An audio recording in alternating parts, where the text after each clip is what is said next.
Ella se para en la puerta, enfrente de mi vereda, enfrente de mi conciencia, a decir la verdad. Su catedral de excelencia, en calle Prudencia, repleta de ciencia, en cualquier lugar. Y le faltó a Napoleón en su último avance, y faltó en todo el mundo, no supera su trance. Aunque pueda tener muchas cosas deseables, con ella no son nada comparables.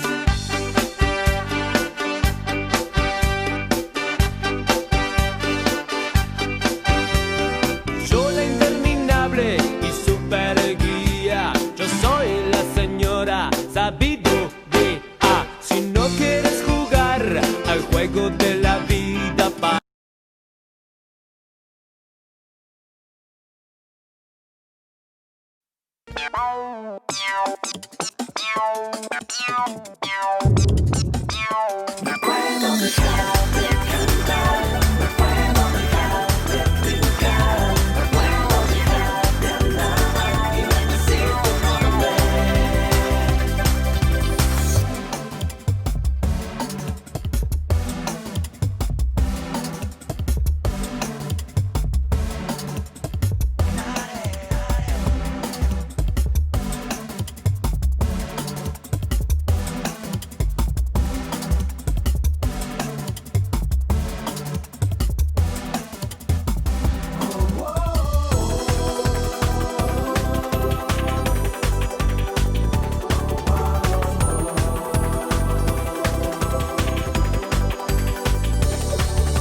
gracias a Dios por permitirnos, amén, otro domingo estar en nuestra escuela dominical. Damos la bienvenida, hermano, a cada uno de ustedes que va a escuchar esta lección, hermano, esperando que sea de bendición para su vida, amén. Antes de empezar, hermanos, quisiera que oráramos y pusiéramos en las manos del Señor a cada uno de los maestros y pidiendo al Señor que nos dé sabiduría y entendimiento para entender y comprender su palabra. Amén. Vamos a orar, Señor, en esta mañana. Padre, te damos gracias por la oportunidad, Señor, que nos das de estar, Señor, nuevamente escuchando tu palabra. Te damos gracias por otro nuevo día, Señor, que podemos respirar, Señor, por otro día más que tú nos has permitido levantarnos, Padre. En esta mañana te pedimos, Señor, que tú traigas, Señor, sabiduría a nuestras vidas, entendimiento, que abras nuestro entendimiento, Señor Jesús, para entender y comprender tu palabra. Te pedimos por cada uno de los maestros que va a impartir, Señor, tu palabra, Señor Jesús. Tu palabra, Señor, no vuelve vacía, Señor, que caiga, Señor, en buena tierra, en cada vida y en cada corazón. Todo te lo pedimos en el nombre de tu Hijo amado y bendito Salvador. Amén. Sí, hermanos, vamos a estar dejando el lugar a nuestros hermanos. Que el Señor les bendiga. No hay nada que no puedan lograr, porque Dios con ellos está. Ellos son los conquistadores.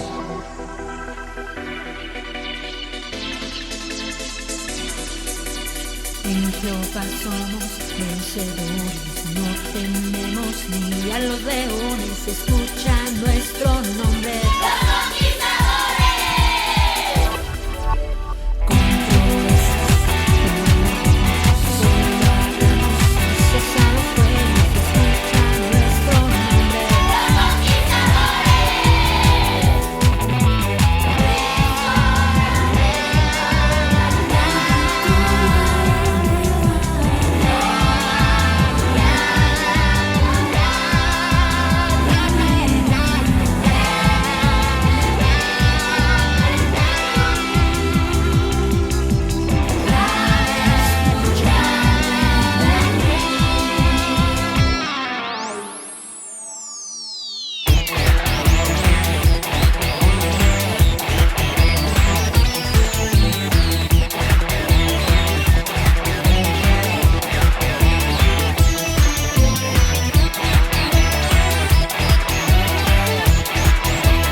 oportunidad que nos da primeramente de estar aquí con ustedes y en esta mañana juntos poder aprender esta lección que hoy vamos a impartir.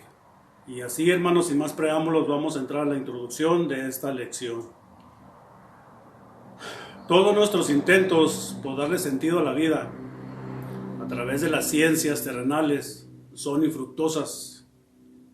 Y por lo tanto, la acción inteligente es aferrarse al Hacedor y su santa palabra. A través de esta lección, el sabio escritor ha mostrado cómo los ciclos incesantes de la creación ilustran la vanidad monótona de todas las cosas. Bajo la certeza de que nada en el planeta trasciende y los eventos se repiten, ya sean naturales, sociales o de otro orden. Procede a sondear y a escribir sobre las principales obras de los humanos. En su reflexión, expone rotundos argumentos que en efecto evidencian que no hay ninguna ganancia en la sabiduría adquirida terrenalmente. Sin embargo, la obra eterna destalla unidad y coherencia teológica. Una lectura justa del Eclesiastés y precisa que nos percatemos de que Salomón distribuye los sucesos a la medida que estos surgen y reaparece durante su análisis. Con esta breve visión literal nos acercamos a nuestro texto de estudio y nos ofrece las contribuciones y los absurdos del conocimiento. Aquí arrancan sus obras sobresalientes generales de aquellas acciones que podrán traer a la gente plena dicha. Se antoja recibir buenos desenlaces, pero en su lugar empiezan a reaparecer las sorpresas, las desilusiones y las hieles, incluso del propio autor. En esta lección, hermanos, vamos a ver cómo a través de esta lección el Eclesiastés nos empieza a traer cosas interesantes, y para eso vamos a dejar el lado absurdo del conocimiento, es el tema de esta lección. Dios les bendiga.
Buenos días, hermano, Dios te bendiga una vez más.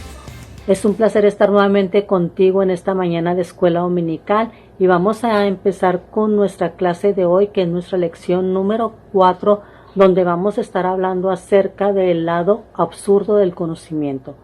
Vamos a ver ahí nuestro punto número 1, que es: el conocimiento causa dolor aún a los más ilustres. Vamos a ver una investigación personal de las obras humanas. El veterano maestro resuelve emprender por sí solo uno de los proyectos más ambiciosos y aventureros que le haya tocado emprender. Quiere aprovechar su posición privilegiada de sabio, de rico y de monarca de Israel. Como podemos ver, hermanos, más que entender la causa de los eventos enigmáticos o fenómenos extraños, Él persigue hallar el propósito a todo lo que aparenta no tener satisfacción permanente. Sopesar o examinar el valor de la existencia humana bajo los cielos es el punto que ocupa casi toda la obra. Lo que hacemos debajo del cielo nos muestra que el total de recursos del punto de vista limitado del mundo son objetos de estudio. Los asuntos verticales aún no están a la vista. Porque el cielo y la eternidad de Dios aquí no están a la vista, solamente los cielos del día y de la noche. Por tanto, sale al quite del dilema ofreciendo las huellas del camino que él ha recorrido y el fruto de su indagatoria. Vamos a ver ahí nuestro punto número 2, que es una labor difícil impuesta por Dios. Vamos a ver primeramente ahí en Eclesiastés 1:13, hermano, a ver qué nos dice. Eclesiastés 1:13.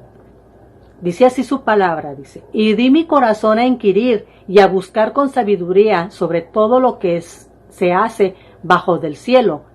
Este penoso trabajo dio Dios a los hijos de los hombres para que se ocupen en él. Aunque se entrega de lleno y pone inteligencia a sus averiguaciones, desde el principio admite lo complicadísimo para descifrar el sentido a la vida. Acá, bajo del sol. Esta exclamación, acá abajo del sol o debajo del sol, no puede dar luz sobre el problema de la vanidad e insignificancia de la vida. Toda la obra del hombre, sus logros y su búsqueda de sabiduría parecen que no alcanza a sumar nada, porque los seres humanos no podemos hallar propósito en la vida en sí mismo y por sí mismos. Todos nosotros los seres humanos no podemos hallar un propósito de la vida por nosotros mismos ni por sí mismos. Esos propósitos los podemos hallar con ayuda de nuestro Dios. Mas así lo quiso el Altísimo, nos crió esta intranquilidad por hacer las cosas, ¿verdad? Nos crió así, con esa intranquilidad, para hacer aquello que queremos hacer. Y si nosotros queremos que esa intranquilidad que nosotros tenemos tenga una calma, solo la vamos a tener enderezando hacia Dios nuestros anhelos y nuestras aspiraciones. Solamente así vamos a encontrar esa calma de esa intranquilidad que sentimos. Enderezando hacia Dios todos nuestros anhelos y todas nuestras aspiraciones. Solamente así vamos a hallar esa calma, hermanos. Dios te bendiga.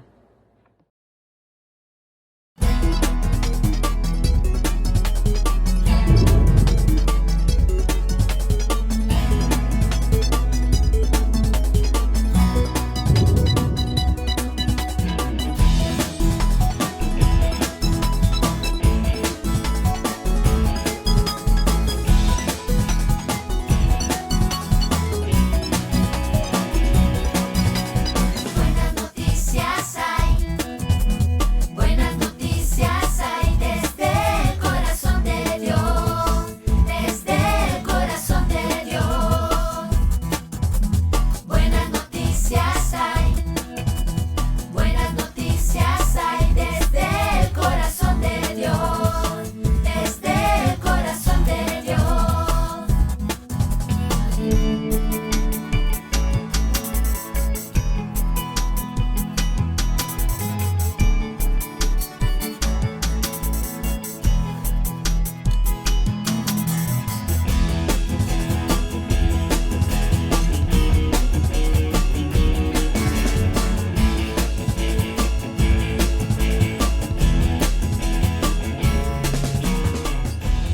Buenos días, Dios te bendiga. En esta ocasión me ha tocado a mí compartirte el punto número 2 y vamos a estar hablando sobre el conocimiento genera desencanto por lo inalcanzable.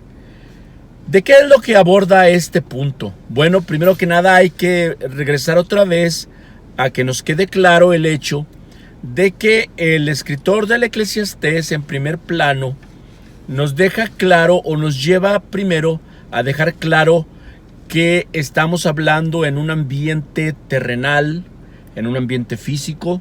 El propósito es ubicarnos en nuestras situaciones de la vida diaria. Y la clase del día de hoy, pues estamos hablando del absurdo del conocimiento.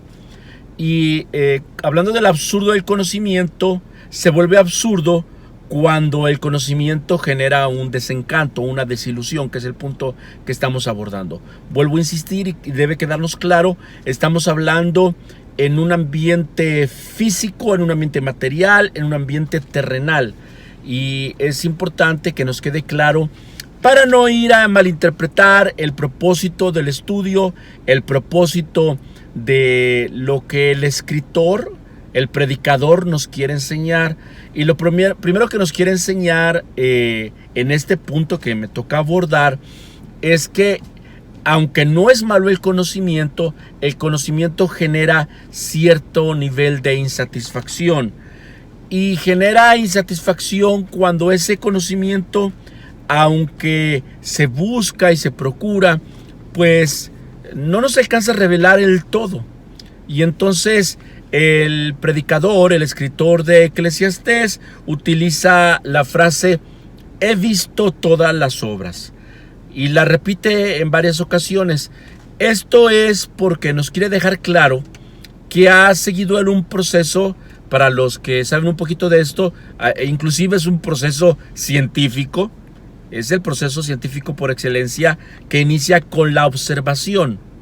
Y él nos deja claro a través de sus escritos que su observación ha sido de mucho tiempo, de muchos años, y ha sido sobre todas las actividades y todas las cosas que se realizan debajo del sol en esta tierra, en estas actividades terrestres.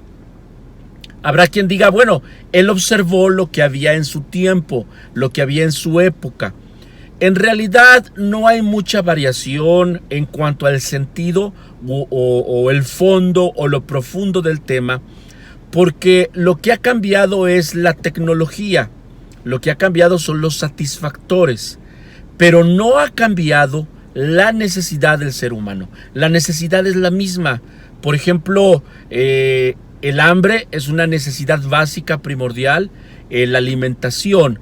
Y entonces posiblemente hoy en día cuando tienes hambre se te antoja una pizza o una hamburguesa, unos tacos con pico de gallo y salsa. Qué rico, ¿verdad?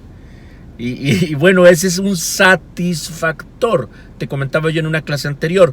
Pero ese satisfactor es para una necesidad. Y la necesidad siempre ha sido la misma. El hambre. Y entonces en la época del escritor, en la época del Eclesiastés, del predicador, seguramente cuando tenían hambre pensaban a lo mejor en ¿qué te parece una rebanada de queso fresco? ¿Qué te parece un vaso de leche recién ordenado?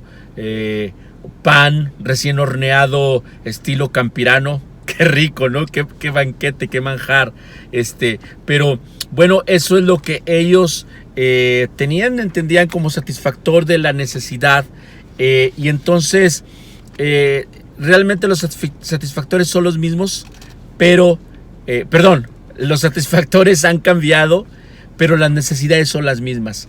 Entonces, cuando el predicador, cuando el Eclesiastés está observando todas las cosas, lo que él está observando es el enfoque, el propósito, el esmero por conseguir satisfacer las necesidades. Y entonces, aunque los ejemplos son diferentes, pero el fondo es el mismo. Y entonces el primer punto que él encuentra es que por más que se busca el conocimiento para poder satisfacer esa necesidad que es propia del ser humano, por más que él se esfuerza y los seres humanos se esfuerzan, siempre llega a un momento de un desencanto, porque hay una insuficiencia de conocimiento, porque nunca se conoce todo, porque nunca se llega al todo. Y esto es algo que él nos quiere expresar, que primero debemos de tener claro que nunca vamos a llegar a conocer el 100% del todo, y debemos de tenerlo bien presente, porque algunos se frustran, algunos encuentran esto amargura, y es donde él nos quiere dejar claro que no debemos de llegar allá. Así que vamos a tener este punto primero bien claro en nosotros. No es malo el buscar el conocimiento, pero quien se aferra en el conocimiento por el conocimiento, quien encuentra en el conocimiento un fin y no un medio, el fin debe ser satisfacer la necesidad del ser humano, pero el conocimiento es un medio. Y solamente la satisfacción del ser humano es restablecer su comunicación con el Creador. Quiero decirlo de una vez, ahorita, aunque estamos temprano en este punto. Así que vamos a tomar nota en este punto, el primer punto que estamos hablando del punto 2 de la lección del día de hoy, que nos quede claro, el conocimiento es necesario, pero la búsqueda exhaustiva por tratar de obtener el todo del todo genera amargura, porque no se va a lograr. Bueno, como estábamos comentando hace un momento, el tema de adquirir conocimiento no es malo. El problema es cuando te empieza a generar amargura, te empieza a generar tristeza, la incertidumbre de no tener todo el conocimiento sobre cierta área. Y es que cuando el ser humano empieza a adquirir cierto conocimiento, tristemente como que se empieza a sentir autosuficiente y se empieza a alejar de Dios. Vuelvo a decir, no es malo tener conocimiento, no es malo buscar conocimiento, lo malo es que nos malubicamos o nos descentramos de para qué es el conocimiento. Hace un momento te decía que el conocimiento debe ser usado para bendecir, para nuestra familia, para nosotros, para conseguir los satisfactores de nuestra necesidad. Pero el conocimiento no es el propósito, no es el fin último, porque el conocimiento, y vuelvo a decir otra vez, estamos estudiando Eclesiastés, donde el predicador primero nos lleva de ubicarnos en el ambiente terrenal en el que caminamos. Todavía no estamos entrando en los temas de la aplicación espiritual, y él apenas nos está dejando claro que cuando adquirimos conocimiento, pues es Hebel, es neblina, es vapor. ¿Te pasó alguna vez que estudiaste para un examen y se te olvidó todo? ¿O te acuerdas de todo lo que estudiaste en primaria, secundaria, preparatoria? Ese conocimiento te fue útil, pero se hizo vapor, se hizo neblina, se hizo pasajero. Ahora, ¿qué de todo el conocimiento que acumularon nuestros padres, nuestros antepasados? Ahora que ellos ya no están, ¿dónde quedó ese conocimiento? Entonces el conocimiento, cuando se lleva como fin último, como propósito último, se desaparece, es temporal, es fugaz. Y el último punto que quiero tocar ahorita es el tema de que es imposible adquirir todo el conocimiento sobre un tema en específico. Por ejemplo, en algún tiempo se pensó que la materia era simplemente lo que se veía. Luego vinieron algunos científicos y descubrieron que la materia está formada por moléculas. Y después vinieron otros científicos y descubrieron que esas moléculas están formadas por átomos. De hecho, la palabra átomo hace referencia precisamente a que es una parte súper pequeña e indivisible de la materia. Luego vinieron otros científicos y descubrieron que los átomos están compuestos por partículas subatómicas, es decir, más pequeñas que los átomos. Los neutrones, los protones, tantos. Entonces ya no le voy a seguir, porque esto genera, sí, por un lado expectación, sí, por un lado entusiasmo cuando hay nuevos conocimientos, pero por otro lado también genera esa angustia.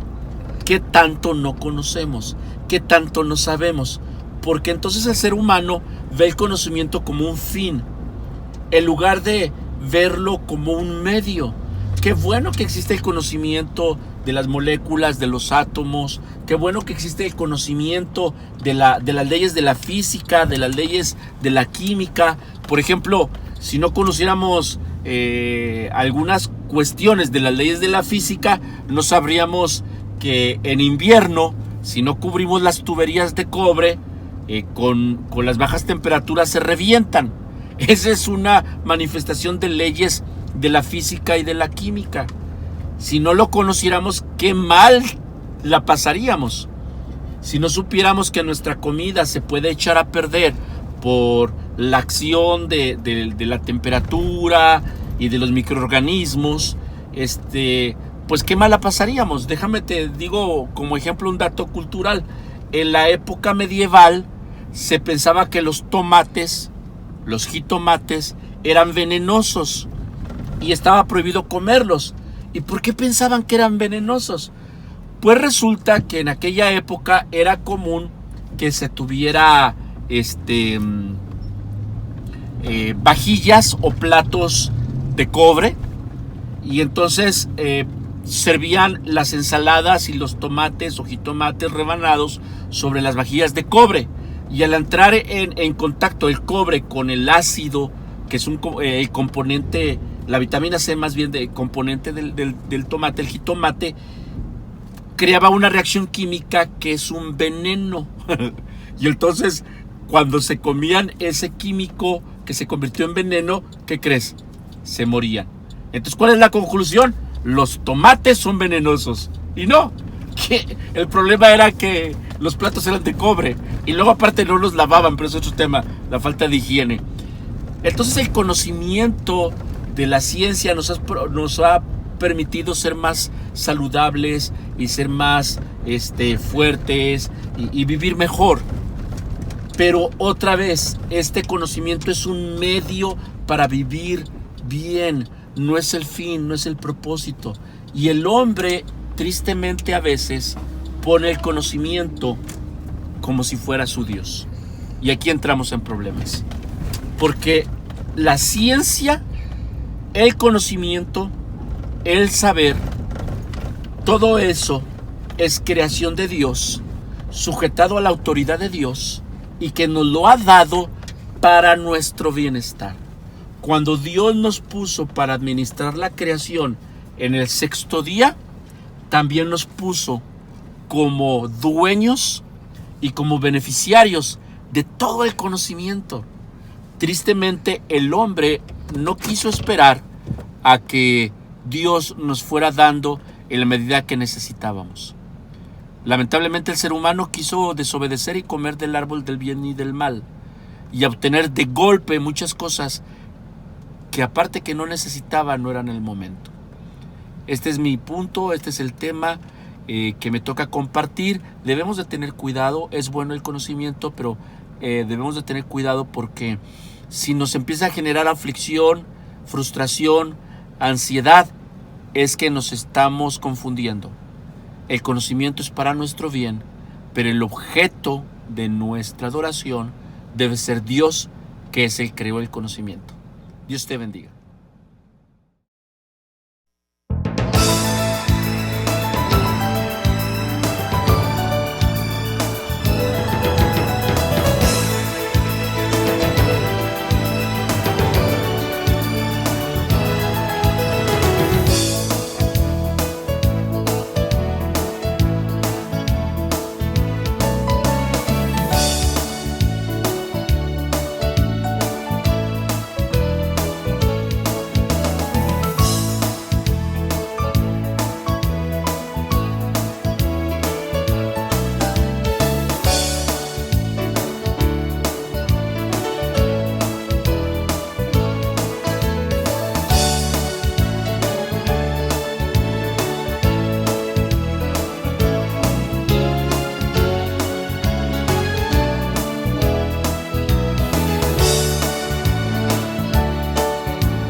lo que es el conocimiento, aumenta inquietud y el vacío espiritual.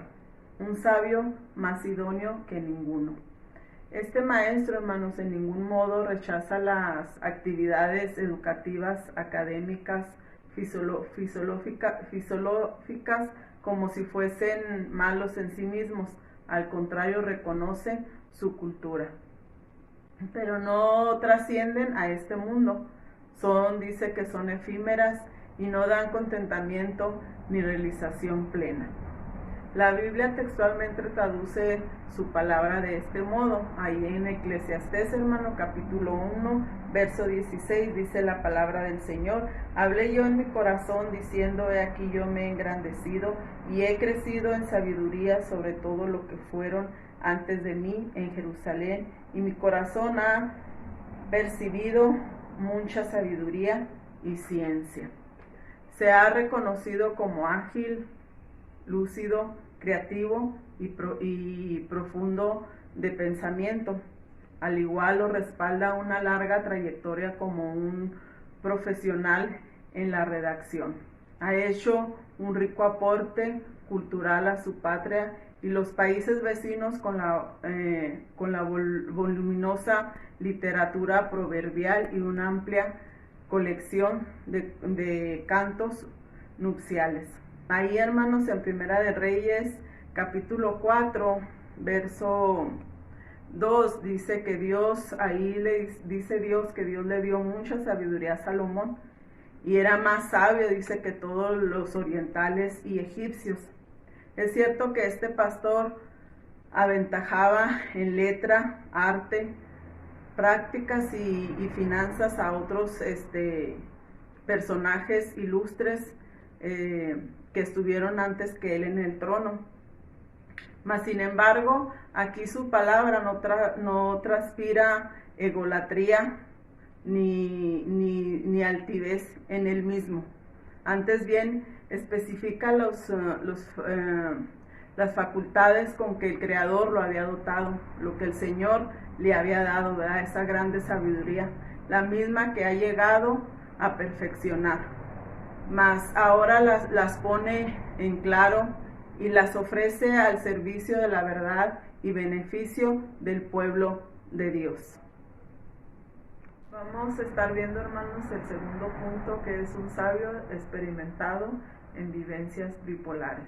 Ahí, hermanos, el verso 17 en el primer capítulo de Eclesiastés dice: y dediqué mi corazón a conocer la sabiduría y también a entender las locuras y los desvaríos. Conocí, aún esto era aflicción de espíritu. Salomón, hermano, no descansaría hasta lograr conocer si hay algo importante o bueno en las extravagancias tontas y arrogantes. Su intuición y experiencia y observaciones trabajaron como nunca a fin de verificar si en realidad la vida era tan insignificante como lo afirmaban los pensadores tradicionales en sus días. Para llegar a entender los efectos de los sabios y lo insensato de descubrir el provecho de las ideas locas y los placeres más fatuos. Él no ahorrará diligencia ni energía. Sus dones mentales abocados a penetrar bien en fondo en las vivencias sensatas y en los descarríos, ambas cosas eran lo que mejor caracterizaba a este gobernante. Vamos a entrar, hermanos, a nuestro tercer punto, que es un sabio más decepcionado que nadie. Ahí el verso 18, hermanos, dice: porque en la mucha sabiduría hay mucha molestia, y quien añade ciencia añade dolor. A lo último, el predicador acepta que nada de la experiencia terrenal es extraordinaria o trascendental, y que en cada actividad que él probaba los resultados eran iguales y era mera ilusión y querer atrapar el viento. La recompensa de las fatigas y los desgastes, en definitiva, es pastorear el aire. El ingenio de Salomón juzga lo que su vista, sentidos y razones le enseñaron, pero supo reconocer que su cerebro quedaba corto, oscuro y extraviado. Luego de una tremenda agitación intelectual, su alma quedaba atolondrada y mucho más infeliz. Su estado mental y emocional empeoraron. Le caló hondo no tener una respuesta satisfactoria en sus evaluaciones finales, por lo que delata la tragedia, copiando otro viejo adagio. Ahí, hermanos, en la Biblia española, pesticha, algo así, la palabra, ¿verdad? No la sé pronunciar, pero dice, ahí en esa Biblia dice que en la mucha sabiduría hay mucha irritación. Lo cierto es que conforme crecía el saber y los experimentos, abundaban las frustraciones y la ansiedad. Cuando más profundizaba en las vivencias de la gente, más se llenaba de dolor. Entre nuevas loqueras y desatinos veía, mayor era su importancia y enojo. La vasta sabiduría del rey solamente le alcanzó para discernir con mayor claridad lo fútil de la vida. Lo fútil, hermanos, la palabra es apreciar o poca importancia de la vida. Que el Señor les bendiga.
Gracias al libro del Eclesiastés, aprendemos que en esta búsqueda solitaria por saber qué hay de ganancia en este planeta, aunque los investigadores más cultos y sagaces terminan sumidos en total desdicha, ciertamente el conocimiento que podamos alcanzar a través del ojo, la cabeza y la escuela, de la experiencia, es útil y deberíamos anhelarlo y disfrutarlo. Pero aunque lo acumulemos mucho, alejados del Señor, jamás nos brindará gozo pleno. Al contrario, dejará amarguras y un hueco en el alma, puesto que nada bajo el cielo dura para siempre. No gastemos tiempo buscando lo inalcanzable en la sabiduría pasajera. Mejor concentrémonos nuestras capacidades en amar y obedecer al Creador, a honrar y a ahondar en su santa palabra para servir y honrar con dignidad al único que sacia la mente y el espíritu y nos promete el paraíso imperecible o el paraíso eterno junto al Señor Jesucristo. Así que, hermanos, en esta lección busquemos esa sabiduría que dura para siempre, lo eterno, no lo pasajero, lo que se esfuma, lo que es efímero, sino busquemos lo que es real, lo que es genuino. Hoy más que nunca necesitamos esa sabiduría que viene de lo alto para podernos guiarnos en este mundo tan difícil, en que estamos padeciendo, que estamos viviendo. Necesitamos esa sabiduría de Dios. Amén. Así que, hermanos, hemos concluido esta lección. Gracias por una clase más y espero que haya sido de bendición y los esperamos la próxima semana. Dios los bendiga.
Dios te bendiga nuevamente, hermano. Pues ya hemos terminado nuestra clase de hoy.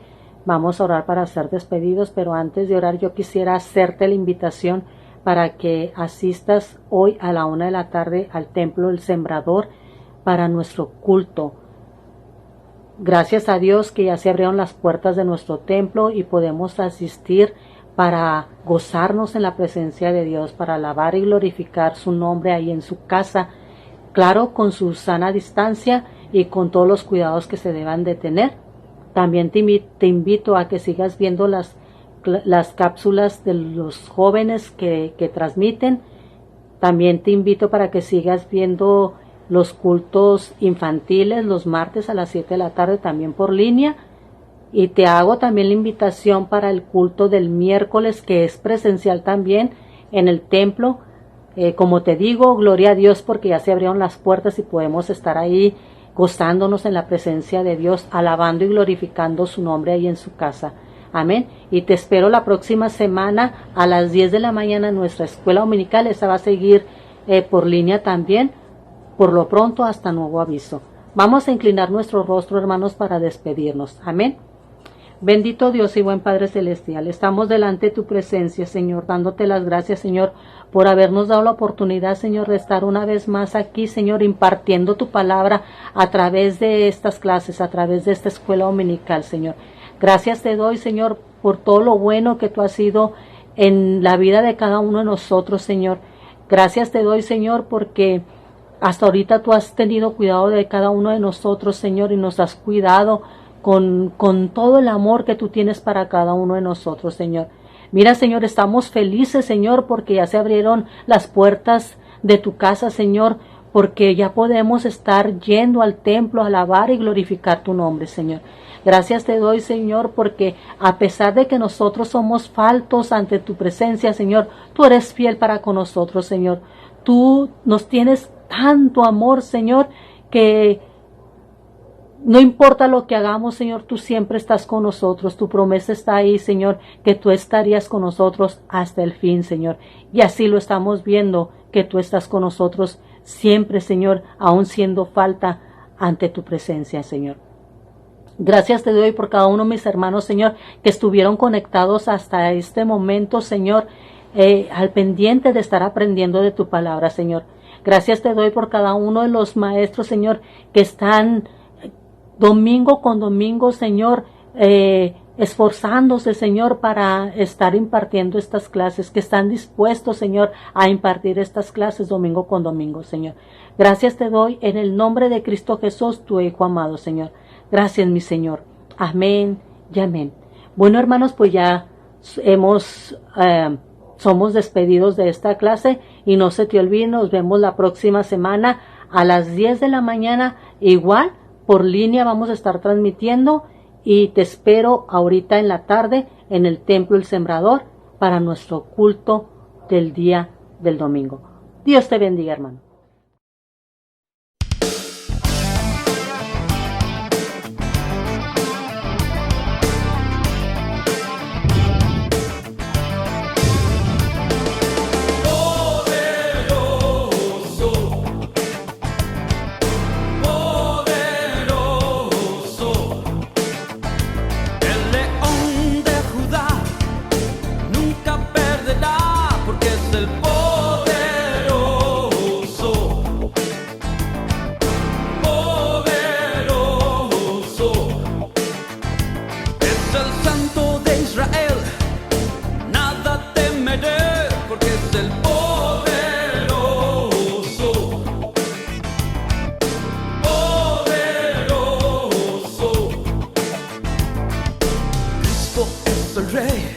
No hay nadie como él.